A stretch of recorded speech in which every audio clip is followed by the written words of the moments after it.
নমস্কার বন্ধুরা, মিঠুর রান্নাঘর উইথ ভিলেজ ফুডে আপনাদের অনেক অনেক স্বাগত জানাই।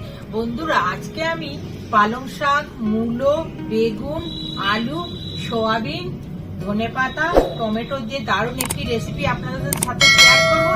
আর বানানো খুবই সহজ, আর গরম গরম ভাত দিয়ে খেতে দারুণ লাগে। তাহলে চলুন বন্ধুরা, এবার রেসিপিটি শুরু করি। এখানে আমি সয়াবিন নিয়ে নিয়েছি, দিয়ে দেবো সামান্য নুন, অল্প গরম জল করে নিয়েছি, দিয়ে দেবো সয়াবিনের মধ্যে।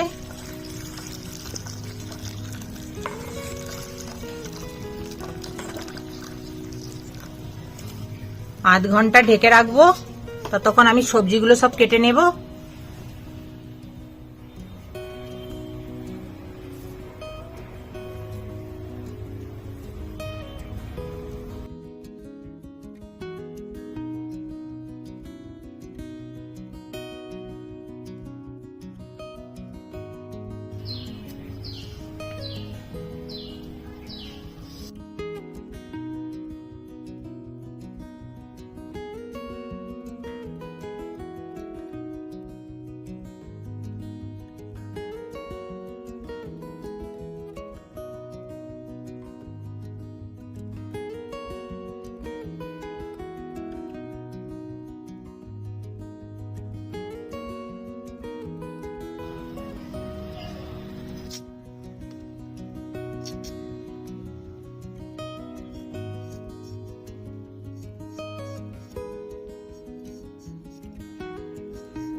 সব সবজি কাটা হয়ে গেছে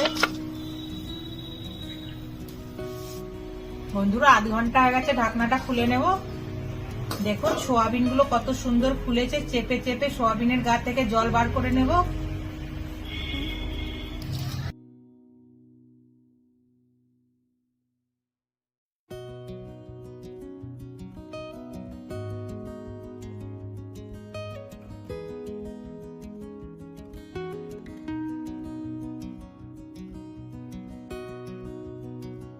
কড়া গরম হয়ে গেছে, দিয়ে দিচ্ছি সরষের তেল।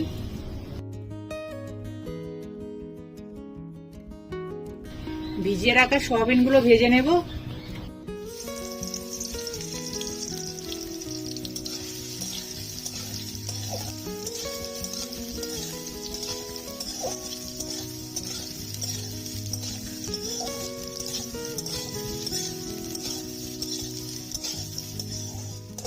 সয়াবিন গুলো হালকা লাল করে ভেজে নিয়েছি, তুলে নেব।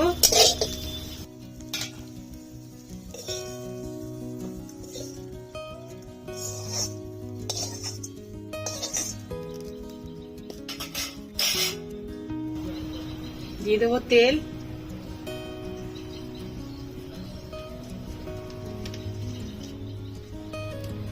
ফোড়নে দিয়ে দেবো দুটো কাঁচা লঙ্কা, গোটা কালো জিরে, অল্প করে ভেজে নেব।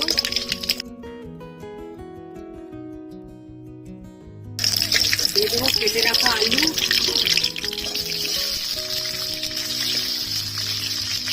বেগুন আর মূলো দিয়ে দেবো, ভেজে নেব।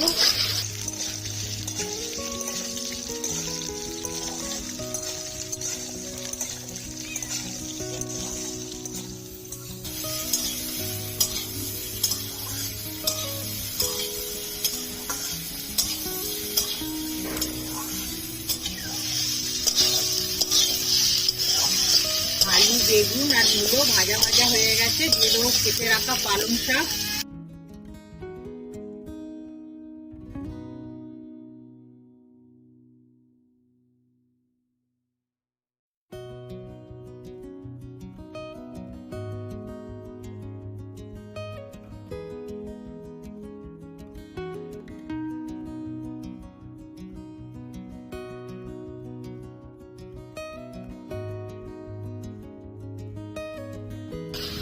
দিয়ে দেবো টমেটো কুচি,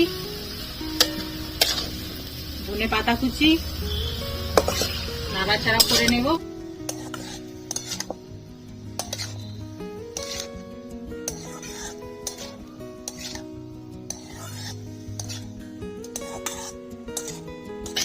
সব সবজিগুলো ভালো করে নাড়াচাড়া করে নিয়েছি। বন্ধুরা দেখুন কতটা নরম হয়ে গেছে। এই মশলাগুলো দিয়ে দেবো। দিয়ে দেবো পরিমাণ মতো নুন, পরিমাণ মতো হলুদ গুঁড়ো, ধনে জিরে গুঁড়ো, লঙ্কার গুঁড়ো, অল্প জল দিয়ে সব সবজিগুলো কষে নেব।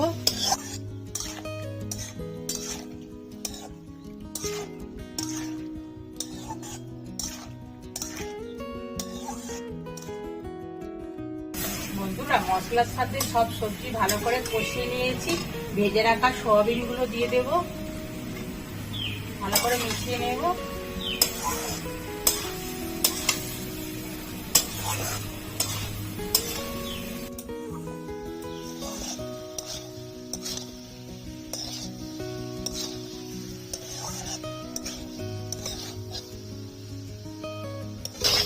দিয়ে দেবো জল,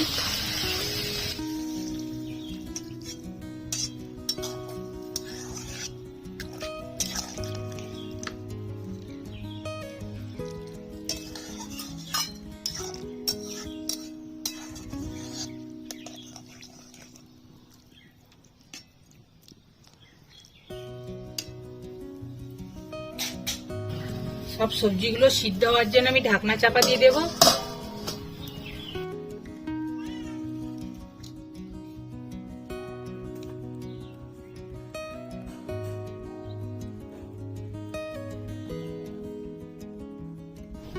ঢাকনাটা খুলে নেব। বন্ধুরা সব সবজিগুলো সিদ্ধ হয়ে গেছে, সয়াবিন পালং চচ্চড়ি হয়ে গেছে, নামিয়ে নেব।